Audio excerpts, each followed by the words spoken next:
Greetings gamers and welcome back to another episode of Retro Raider. That is right guys, I have been away from the channel for a while now. I will make a video on that very soon, but I just had to make this video today. Today, just a couple of hours ago, we got one of the best, in my opinion, Nintendo Directs. It was a long direct. Nintendo made some amazing announcements, but I'm not going to focus on the whole direct, okay?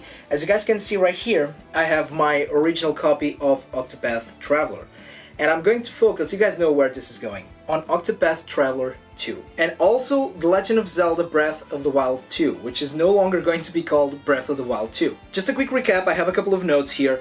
We had some amazing stuff like Kirby Dream Land is going to get a remake to celebrate the 30th anniversary of Kirby. Some more Nintendo 64 games are going to be added to the Nintendo Online. We're going to get a Pokemon Stadium 1 and 2, we're going to get GoldenEye, and GoldenEye is going to get an online multiplayer mode, which I think it is amazing. We're going to get a new Rune Factory game, we're going to get a brand new Story of Seasons game, the remakes slash remasters of Front Mission, there's going to be 3 of them, that is right, Front Mission 1, 2 and 3. They're not going to be released at the same time, but we're going to get them. Pikmin 4, a brand new Pikmin game for Pikmin fans, I think that is awesome. Crisis Core Reunion is going to get a Nintendo Switch release. I don't know about that, because, that is definitely going to be, a new gen game. I think that it is going to run beautifully on the PlayStation 5 and on the Xbox, but I'm not sure about the Nintendo Switch. I'm very excited for this game. I'm going to get it on the PlayStation 5, of course, but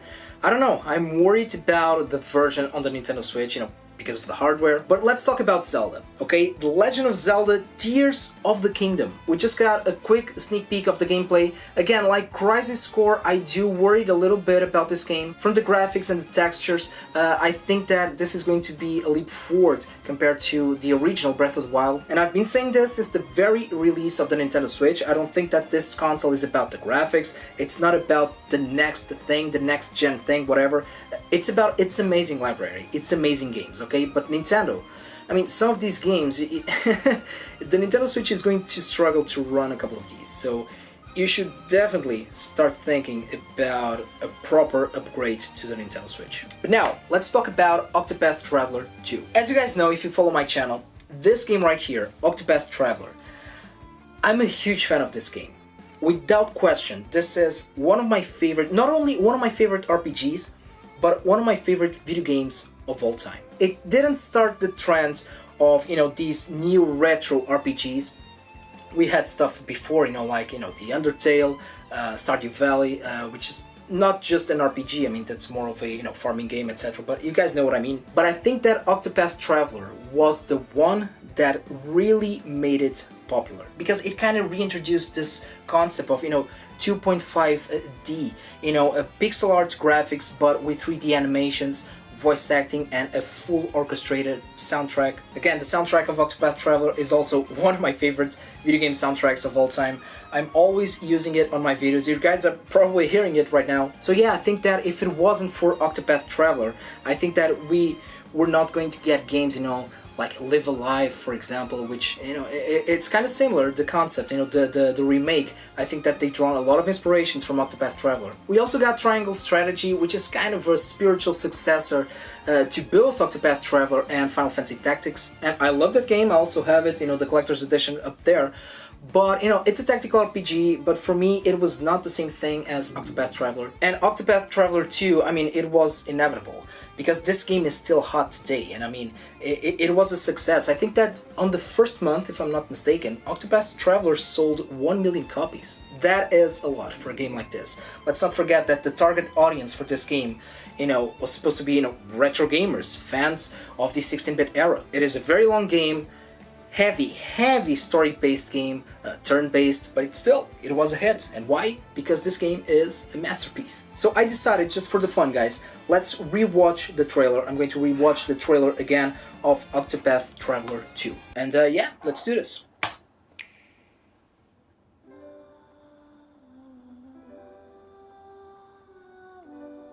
I was not seeing this coming, by the way. And there you have it.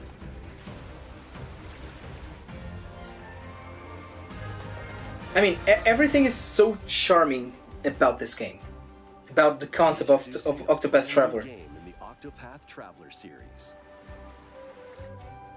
8 new travelers embark on a journey through the land of Celestia. And I mean, the characters, it's what it sold the game for me. Not just, you know, the whole story, you know, the arc story, but the individual characters. Amazing. I'll be back once I eliminate that devil called poverty from the world. And from what I've seen, this is my second time watching the trailer. I'm really digging the concept art of the new characters. The graphics are there, definitely there. The soundtrack, I mean, this song that we're hearing on the trailer is the same one from the first Octopath. Maybe a little bit of a remaster there, maybe they changed some instruments. No, it's the same song. But I'm hoping for another amazing soundtrack also. And I mean, guys, if you never play, I mean, if you're not into RPGs, I can't say that this is a good starting point. But if you do like RPGs, and if you never played Octopath Traveler, you're missing a great game. I mean, just the details. The pixel art of this game is, without question, one of the most beautiful pixel arts that I've ever seen. The animations, the combination with the 3D elements. You know, the smoke effect, the particles effect, the fire, the lightning. Launches on Nintendo Switch, February 24th. February 24th. February is going to be a great month for video games. So what can I say, guys? I'm very excited. I'm very excited, and I know that I'm being a total geek, a total fanboy. I know that, you know, the Nintendo Direct, again, was amazing. There was so much more than this, but for me, it was my special moment. It was my Nintendo Direct moment. I think that this game, and I'm pretty sure that the second one is going to be the same, is really a love letter of everything, like, you know, the classics. I'm talking about Secret of Mana, I'm talking about Chrono Trigger, of course, I'm talking about Final Fantasy VI, Bahamut Lagoon. It's special, and even though I didn't grow up with that era, as a matter of fact, RPGs were not that big back in the day here in Portugal at least, and of course that everybody here was playing Sega, not Super Nintendo. I started to get into the Super Nintendo library, especially its RPGs, through emulation. In the mid-2000s, more or less, when I turned, you know, 17, 18, more or less. And even though the nostalgia isn't there for me, and I really don't need it, I have nostalgia for my generation, for the games that were part of my childhood, but, you know, games like this, the ones like that I've mentioned, you know, Chrono Trigger, Secret of Mana, Terra Enigma, even Live Alive, because I had played the original before. I mean, those are definitely my sweet spot, especially when it comes to RPGs. I think it's special. I think that these are very, very well crafted games, and I think that Octopath Traveler, again, it is a very original and truthful love letter for games like those. So guys, I'm excited. I think that Nintendo is strong. Kudos, Nintendo. And I would like to hear from you guys. Guys, let me know your thoughts on this Nintendo Direct. What games were you excited for? Are you excited with the brand new Legend of Zelda game, Pikmin 4, the Nintendo 64 games that are coming to the Switch Online? Are you excited about Octopath Traveler 2? Let me know, guys, down below. And just one side note before I go, stay tuned for my upcoming 16-bit song. I'm releasing a brand new song this week still. More news about that on a near future. I'm working in more songs, more music, and I think that you guys are going to enjoy it if you've been following my music, and if you like this type of music, of course. I'll see you guys in the next video. Until then, as always, take care of yourselves, take care of the gaming community, and game a lot.